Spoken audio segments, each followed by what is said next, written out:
Welcome to Faith and Holiness Outreach and Deliverance First Fruit Service. Enjoy!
Make me a house of praise, a house of praise. Lord, make me a house, make me a house of praise, a house of praise. Can you lift your hands? Lord, make me a house. Make me a house of praise.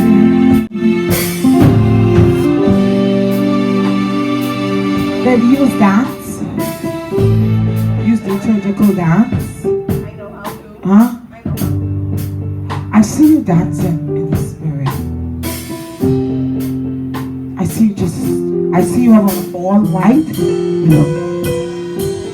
like this, with the big flowy like that. And I see you dancing in the spirit. And I heard the Lord say, even as you dance, hey Keba, you're breaking down walls of generational curse that's in your family. And I heard the Lord God say, even if you don't dance in your own ministry, He says, still dance before me. We don't have to be within our ministry. We don't have to be dancing in a church setting. He said, but you can dance before Him. Many times David danced before the Lord and there was no audience in the midst. And I hear the Lord God say, even as you dance, that you're breaking down walls of generational curses. And even curses that have been sent towards you. I see where there is a spirit of jealousy that had crumped up around you. There is some people that are around you that are jealous of you. And I hear the Lord God say, even if it's only to yourself, he say dance. He said, and when you dance, the Spirit of the Lord will rest on you. And when the Spirit of the Lord rests on you, says the name of the Lord, there will be a great anointing, a breaker's anointing that will rest on you, says God. And I hear the Lord say, open up yourself, open up your spirit to receive of me, says the Lord. For I'm going to pour on you, says the name of the Lord. I'm going to rest on you, says the name of the Lord.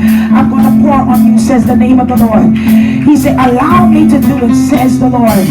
He says, allow me to do it, says the Lord. He says, allow me to do it, says the Lord. So allow me to give you what the Lord gave me, and allow me to do the instructions that he told me to do. I have several scriptures for tonight. You turn your Bibles first to Matthew chapter 21. Matthew chapter 21, verses 12 to 13. I have several scriptures. Bear with me.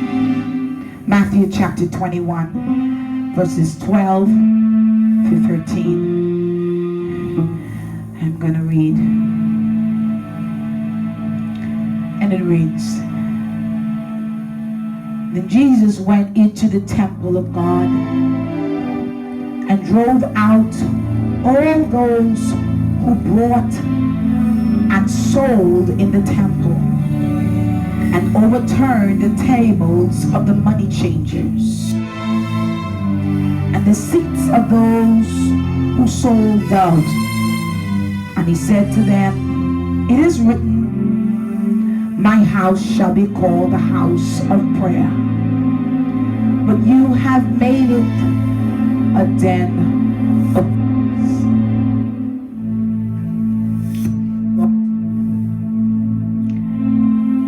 And I have yielded to the Holy Ghost. Use me however you choose. In the name of Jesus, amen. You may be seated. I want to talk to you, but I still want you to keep me in this frame. There's several scriptures that the Lord gave me and he wanted me to explain. I want to take the opportunity to explain to you. In the book of Matthew chapter 21 verses 12 to 13, it talks about a familiar scripture. It talks about when Jesus went into the temple and he saw them, they were selling in the temple. The Bible says that as he went into the temple, that he began to beat the people out of the temple, those who were selling and those who were buying. But I want to give you the insight to this story, because many of us have the impression or the perception that Jesus beat them out of the temple because they were selling and buying. But that is not the in-depth of this story. There was a reasoning for why Jesus did what he did when he entered into the temple. And if you will go into history, you will understand that the type of money that they had were called shekels. We have what we call dollar bills and coins, but they had shekels. And there were a half, they called a half of shekel. And a half of shekel would look like a coin, but it had a piece cut off. Call it a half shekel. And what would happen is, those who were the money changers, they would go and they would buy up all of the half shekels. Because in order for you to come and bring your gift into the temple, whatever you brought, you had to bring a half of a shekel with that gift. And so because the money changers were aware of this, they would go all over and they would purchase all of the half shekels. And they would position themselves within the temple. And so the people would have to come and purchase a half shekel from the money changers. wages, which was okay. The problem was, as they knew that they had all of the half shekels, they would increase the price of purchase on the half shekels. So rather, if a person go on eBay and buy a half shekel for $1, they will come into the temple and they will sell you the half shekel for $500.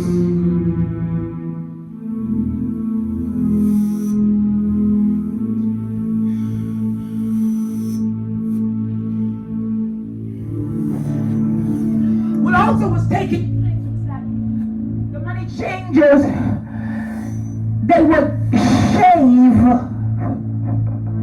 off some, because it was silver, or it was gold. So they would shave off some of it to keep. So it still looked as if it was a half a shekel. But the worth of it was not the same, because they would shave off some of it. If you would notice the quarter that we have now, do you notice that the quarter is round but it has jagged edges around it? That was put there for a reason. The reason being that no shave off the coin to devalue it. And so this is what was happening. On top of that, the people who were supposed to bring in the next mic, I think the battery is dying. The people at that time who were supposed to bring in a certain amount of their earnings because of the tenth that was required of God, they would shave off some of the earnings so that they could have for themselves.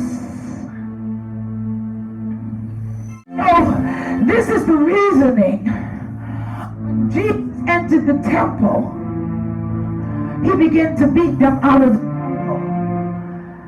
And he said, "This is the house of the Lord, but you've made it a den of thieves because you're stealing indirectly." And this problem, at the end of the day, if you borrow my pen, it doesn't belong to you. You can't take it and put it in your pocket. That's thieving. This was what was happening in the temple. And Jesus drove them out. I want you to quickly turn with me to the book of Malachi, chapter 3. Malachi chapter 3. I just want us to get an understanding. Malachi chapter 3, reading from verse 6 to verse 11. For I am the Lord. Give me a little bit more volume, please. I do not change. Therefore, you are not consumed, O sons of Jacob.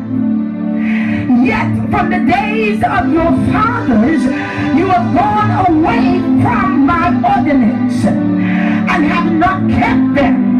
Return to me, and I will return to you, says the Lord of hosts. But you said, in what way shall we return? Will a man wrong God? Yet you have robbed me. But you say, in what way have I robbed you? In tithes and the offering. You are cursed with a curse, for you have robbed me, even this whole nation. Bring all the tithes into the storehouse. Give me a little more volume. That there may be food in my house. And try me now.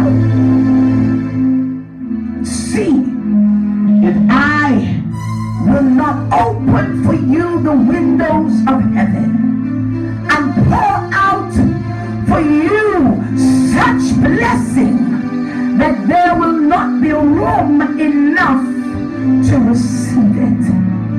And I will rebuke the devourer for your sake, so that he will not destroy the fruit of your ground, nor shall the vine fail to bear fruit for you in the field, says the Lord of hosts. Jesus ran them out of the temple because he said, you've made my house. This is the house of the Lord, but you've made it a den of thieves. The thieves came from two angles. One from the money changers and the tax collectors, and the other from the people that were supposed to come and give unto the Lord. And the Bible says in Malachi chapter 3 verse 6, it says, for I am the Lord and I do not change.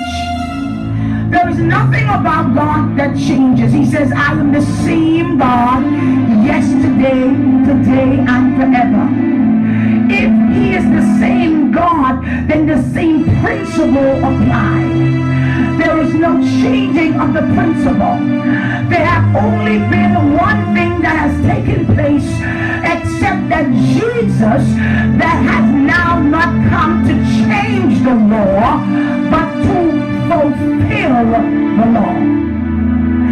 The Bible says, yet from the days of your father you have gone away from my ordinance. They have changed what was already set for the people of God. Many have changed it. Many are saying there is no need to bring into the house of the Lord, because I can go and take my gifts anywhere. He said, you have changed my ordinance. I have not changed it. You have changed it. But he says that you must turn back to him. Return to me, and I will return to you. If you don't keep the ordinance of God, there is no connection with him. You have to turn back to him so that he can turn back to you. You ask the question, in what way shall we return? I didn't know that I had turned my back on God. He said, yes, you have did. Well, how then shall I return, God? He says right here, will a man rob God? Yet you have robbed me. God says your season of robbing must end. I'm not here of my own. I am under the instructions of the Holy Ghost. God says your season of robbing must end.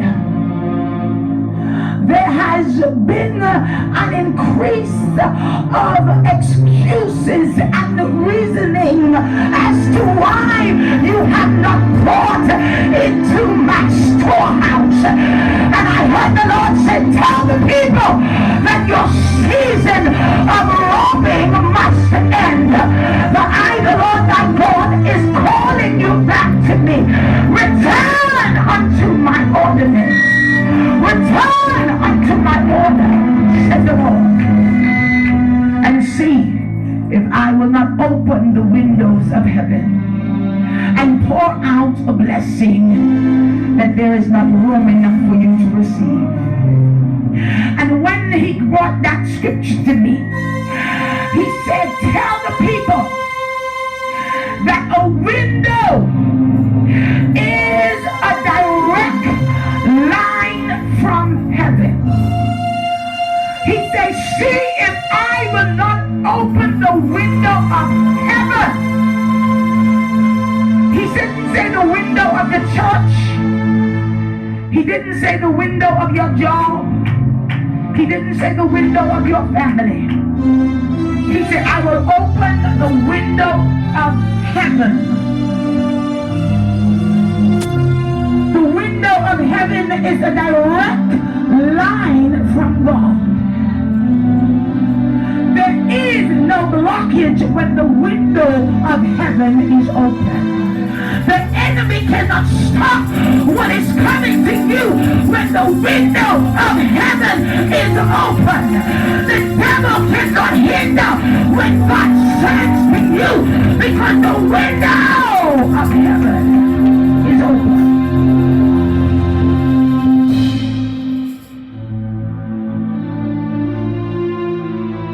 And I began to talk to the Lord, and the Lord began to bring to me. And he said, explain this to the people, because we talk about 30, 60, and 100-fold. For those of you that understand, the Bible talks about 30-fold, 60-fold, and 100-fold.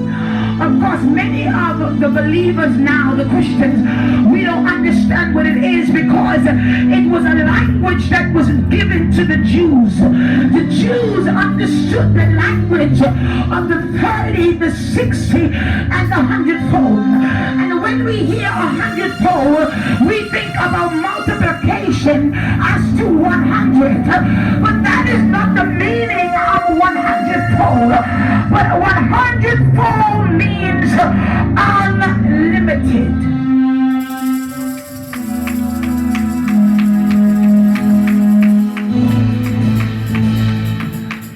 I can't say it again. God says there's an unlimited blessing that is in this house tonight.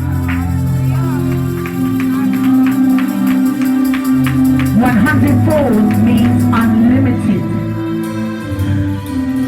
This is what the Jews understand it to be when they spoke this language. It didn't mean multiplication. It meant unlimited. Go and look it up. From the Jewish language of understanding. God said this night there is an unlimited measure that is in this house. It cannot be measured.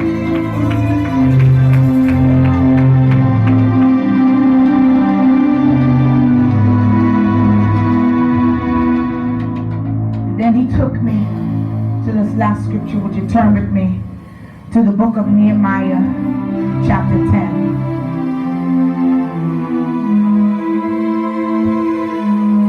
Nehemiah chapter 10, we're reading from verse 35 to 39.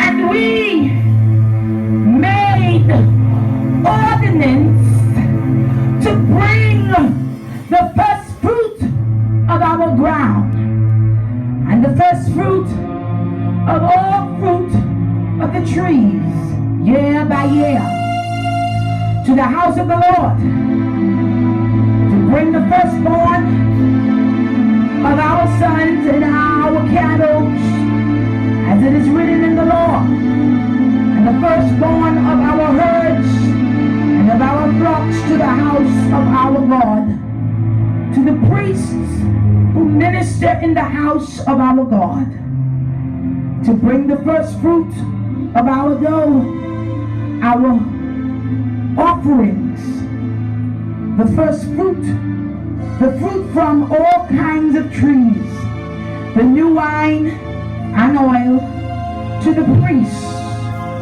to the storeroom of the house of God, and to bring the tithes of our land to the Levites. For the Levites should receive the tithes in all our farming communities.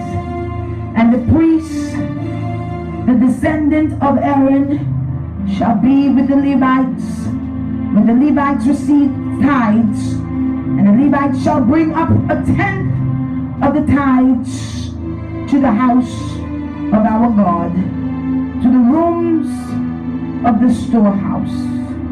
For the children of Israel and the children of Levi shall bring the offering of the grain, of the new wine, and the oil to the storerooms, where the articles of the sanctuary are, where the priests who minister and the gatekeepers and the singers are. And we will not neglect the house of our God. This was a law, this was an ordinance that was given by God. Back in these days, they were farmers, they were herdsmen, they were shepherds. They brought up the tilling of the ground. We are not farmers, we are workers. We do not grow trees or have animals. We work in a company or a business. And so the first of the fruit of our earnings represent the first fruit. The Lord said, it is important for you to bring your first fruit and your tithes to the storehouse. Your first fruit covers you. It covers you in everything that you do for the rest of the year. As we stated in our Bible study, it is like an insurance. If your car is insured and your car is damaged on the road, you get in an accident, you're able to go to the insurance and claim. Your first fruit is likened unto an insurance. There is an assurity by God that He will cover whatever you go into for the rest of this year. Whatever your hand stretched to, whether it's business, whether it's investment, whether it's marriage, whether it's family, it doesn't matter, whatever it is. This is a covenant that He will assure to keep that which you have gone into within this year. Your tithes is what keeps you. First fruit covers you, tithes keep you, seed increases you. We are at the beginning of the year. Your first fruit is for you. It is instructed by God to bring it into the storehouse, which is a house of the Lord. Not a charity, not someone who you saw on the side of the road, to bring it to the house of the Lord. That's His instructions. Of course, we are in the 20th century where man have turned away from God and His ordinance.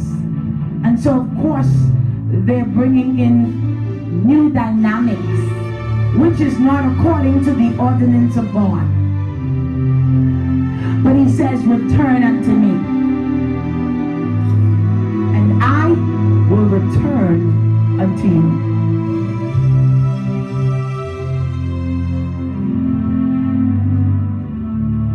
Because I am the priest of this house, I stand in representation of the Holy Ghost.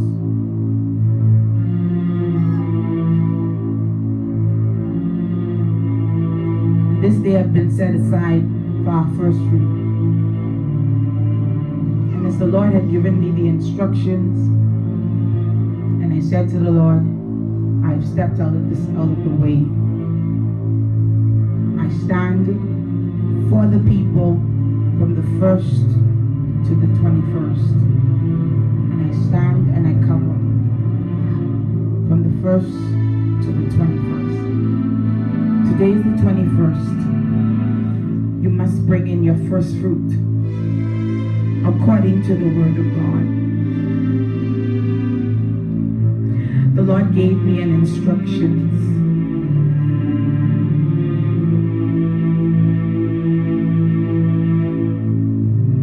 And He said to me, get the cup.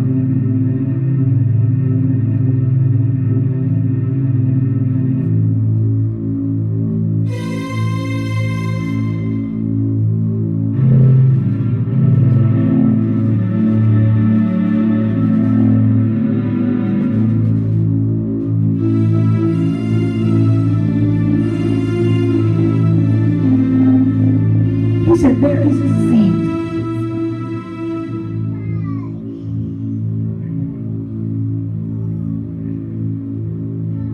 The seed represents planting.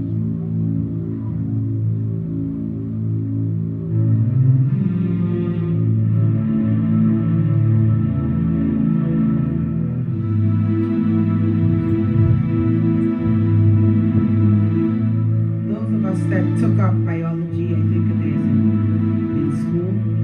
What is science? All of them is the same thing. He said, take 2 seeds of the beans and put them in a cup with a tissue like we did when we were in school. I don't know if y'all did it, but we did it. I think we did it when we was in primary school.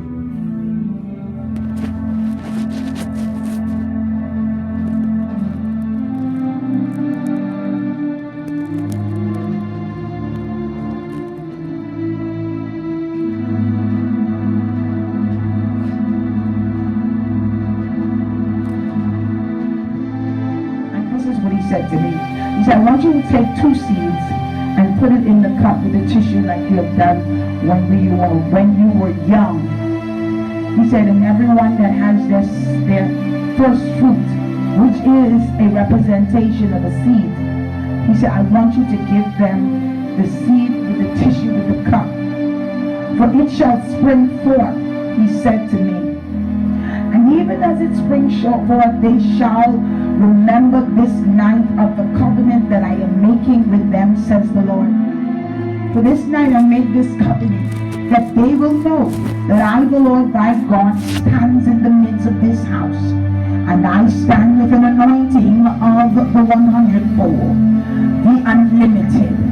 This year I declare to this people shall be an unlimited year, a year of the unlimited.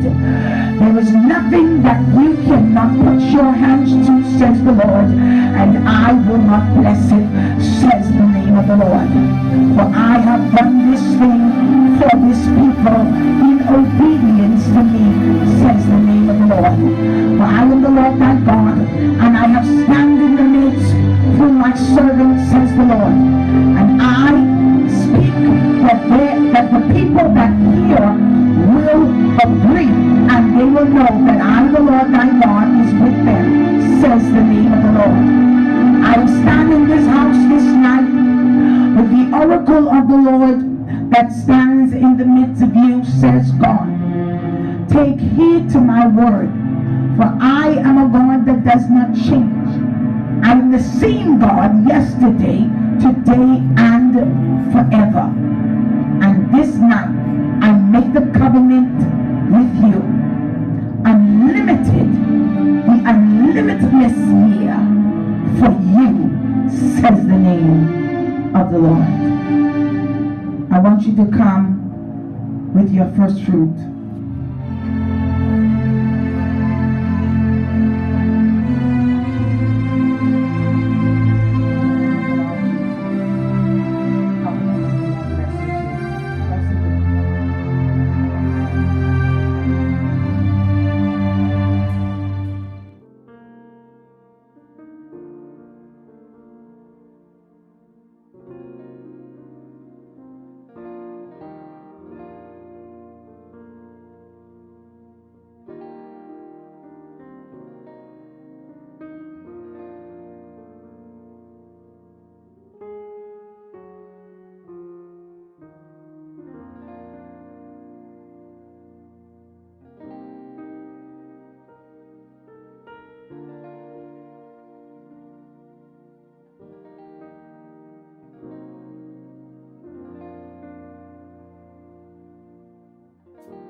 Cover you. May the Lord keep you. May the Lord expand you. May He give you unlimited fold. May you break barriers and destroy strongholds. May you excel and be successful you do this year.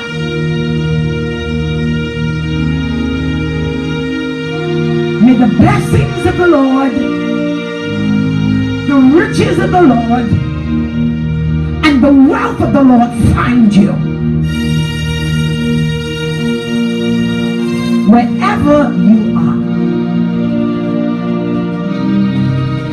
For I stand in the gap as this covenant is made with the Lord our God this night. In the name of the Lord Jesus, and let God's people say amen. Amen. Blessings and favor.